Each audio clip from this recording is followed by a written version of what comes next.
All throughout Scripture, it says that ultimately God is our ultimate refuge, our ultimate rest, our ultimate home, our ultimate comfort.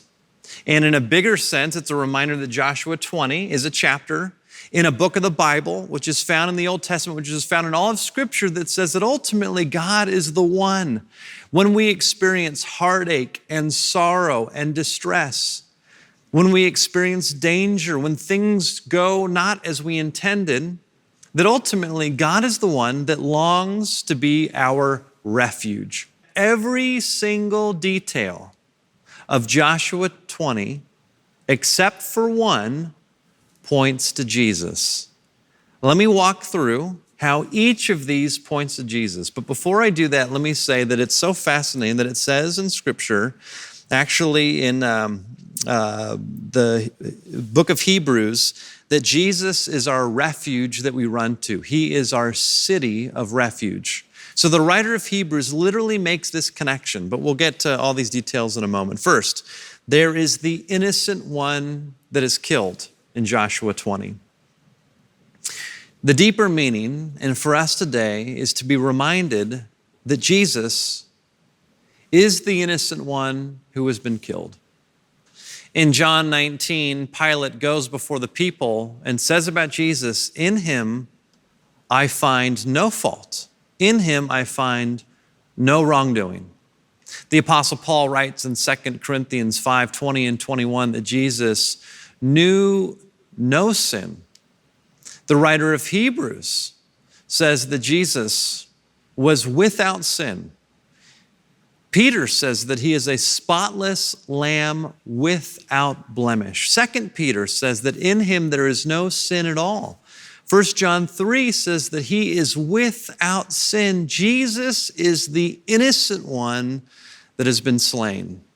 And so as we read Joshua 20, it's a great reminder that there is a death.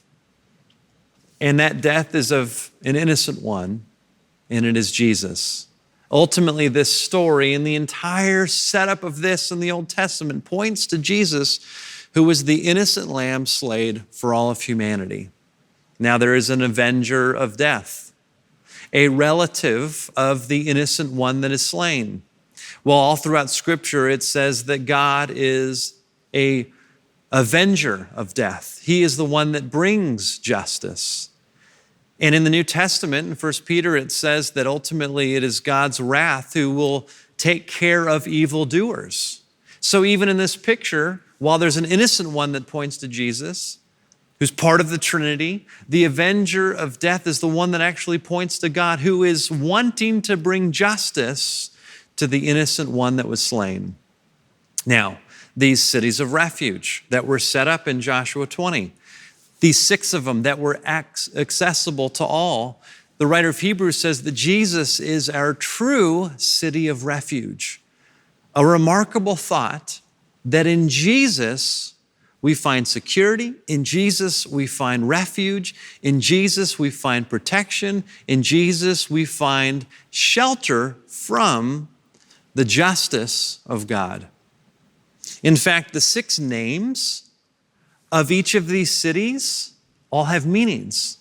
And all of these meanings actually have to do with Jesus. It doesn't get better than this. Here are the 6. Kadesh means sanctuary. There's passages that talk about Jesus being our true sanctuary. Golan means rejoicing. In the Psalms, it says, in the presence of the Lord, there is the fullness of joy. Ramoth means heights. In the Psalms, it says that God rescues us from the miry and slimy pit and sets our feet upon the heights in security and safety. Shechem means shoulder. And Jesus is one who shoulders our burdens, who shoulders our suffering. Bezer means fortress. Jesus is our true fortress that we can run to and find safety. Hebron means fellowship. And there's all these passages that talk about how we have fellowship with God because of Jesus. Even the names of the city of refuge point to the character and the nature and the work of Jesus. Now, in the Old Testament, you could only run to one city. You could run to one that was referred to as sanctuary. You could run to one that was referred to as heights. But if you're in one, you're not in the other five. But in Jesus, it is not a physical destination that we have to go to. It is a spiritual refuge. And in Jesus, nothing is lacking. So in Jesus, we find a sanctuary, the fullness of joy, heights, fortress, all these things, all six represent and point to Jesus. What's interesting is, remember, it says in Joshua 20 that if the high priest were to die, then it would essentially set all the captives free. It would set those innocent or the ones who unintentionally killed someone, it would set them free, would atone for. Well, the writer of Hebrews says that Jesus is our ultimate and great high priest who has passed through the heavens. His life ultimately has atoned for, covered over the sin of all of humanity. And it puts an end to the sacrificial system. So remarkably, all these pictures point to Jesus except for one. The innocent one slain pointed to Jesus. The avenger of God, of blood points to God. The cities of refuge points to Jesus. The high priest points to Jesus. But there's one other character in this Joshua 20 chapter that doesn't point to Jesus. It's the one who unintentionally commits manslaughter. It's the one who unintentionally sheds innocent blood. The deep, profound meaning of this passage is a reminder that you and I are that person. Romans 3:23 says that all of humanity have fallen short of the glory of God. That we all are responsible for putting Jesus on the cross. You might say, what are you talking about? I didn't put Jesus on the cross. Exactly. Unintentionally, unknowingly, every time I and you live in a way that is separate from God's best for our lives, when we lift ourselves up, when we try to solve things in our own power, when we objectify other people, when we are filled with deceit, all these things, ultimately, it is our sin, it is our not living up to God's standard or the law that actually has killed Jesus. But what a great reminder that we didn't murder Jesus, it was manslaughter. We knew not what we did. How interesting, when Jesus is on the cross, what does he say? Among many things, he says, "Forgive them, Father, they know not what they do."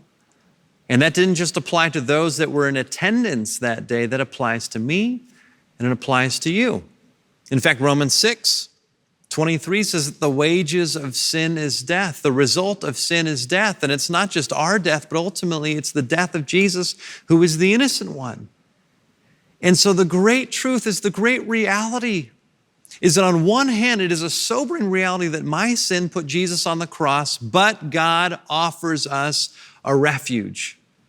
And it's in Jesus, who not only is our refuge that we can turn to in an instant and find rest and hope and peace and rescue, but ultimately God's wrath won't be poured out upon us, because it was Jesus who received the fullness of that which we deserved on the cross.